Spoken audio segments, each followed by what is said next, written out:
বড়মার মন্দিরে পুণ্যার্থীদের বিক্ষোভ। আজ নৈহাটি কেন্দ্রের উপনির্বাচন। মন্দিরের সামনে নৈহাটি বড় কালী পুজো সমিতির ট্রাস্টের পক্ষ থেকে নোটিশ দিয়ে জানানো হয়েছে উপনির্বাচনের জন্য মন্দির বন্ধ থাকবে। কিন্তু দূর দূরান্ত থেকে আগত ভক্তরা এদিন বড়মার কাছে পুজো দিতে এসে লাইনে দাঁড়ান। অভিযোগ, নৈহাটি কেন্দ্রের তৃণমূল প্রার্থী সনদ দে মন্দিরের পেছনের দরজা দিয়ে ঢুকে মাকে পুজো দেন। পুজো দিয়ে বেরোতেই তৃণমূল প্রার্থীকে ঘিরে বিক্ষোভ দেখান ভক্তরা। এই বিক্ষোভ নিয়ে মন্দির কমিটির সদস্য অরিত্র ব্যানার্জি বলেন, উপনির্বাচনের জন্য ফেসবুক পেজে মন্দির বন্ধ থাকার কথা জানানো হয়েছিল। তা সত্ত্বেও ভক্তরা এদিন পুজো দিতে আসেন। পুজো দিতে না পারায় ভক্তরা ক্ষোভ দেখান। যদিও ভক্তদের মাকে দেখার সুযোগ করে দেওয়া হয়েছে। ব্যারাকপুর থেকে বিশ্বজিৎ নাথের রিপোর্ট, বাংলা এমজি নিউজ। মাকে বললাম যে নৈহাটির মানুষকে শান্তিতে রাখুক, সুখে রাখুক এবং আজকে ভোট পর্ব খুব শান্তিতে মিটুক। মায়ের কাছে কামনা করলাম। বিরোধীরা অভিযোগ করছেন যে বেশ কিছু জায়গায় কোনো সোশ্যাল মিডিয়ার কোনো আপডেট দেওয়া হয়নি, ঠিক আছে? এবারে এত মানুষ, এত বয়স্ক মানুষ, আমাদেরও তো সময়ের দাম আছে। আমরা তো মায়ের কাছে এসেছি। বলছে ভোটের জন্য মন্দির বন্ধ। এখানে একটা নোটিশ দেওয়া হয়েছে, এই নোটিশটা কি সবাই দেখতে পেরেছে? পারেনি তো।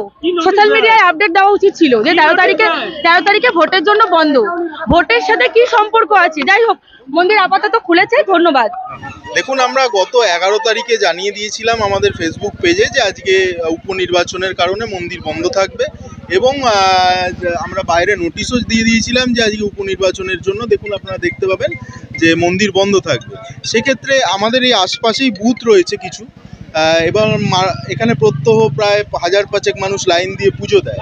সেই লাইন যদি বুথের আশপাশে চলে যায় বা সেক্ষেত্রে নির্বাচনে কোনো সমস্যা হয়, আমরা আচরণবিধি বা ইয়েতে কোনো গণ্ডগোল হয়, সেই কারণে মানুষজনের সুবিধার্থেই এটা বন্ধ রেখেছিলাম। এবার মানুষজন এসে ভিড় করলে সেক্ষেত্রে আমাদের কিছু করার নেই আর কি।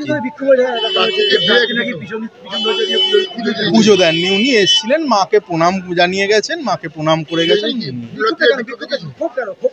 খুব মানুষ ক্ষোভ দেখিয়েছে, মানুষ পুজো দিতে পারছে না, মানুষের সেই কারণে ক্ষোভ দেখিয়েছে। কিন্তু আমরা তো বলেইছিলাম আগে থাকতে, আসছে সব যারা যে কজন এখানে এসছে তারা দর্শন করে তারা চলে যাচ্ছে।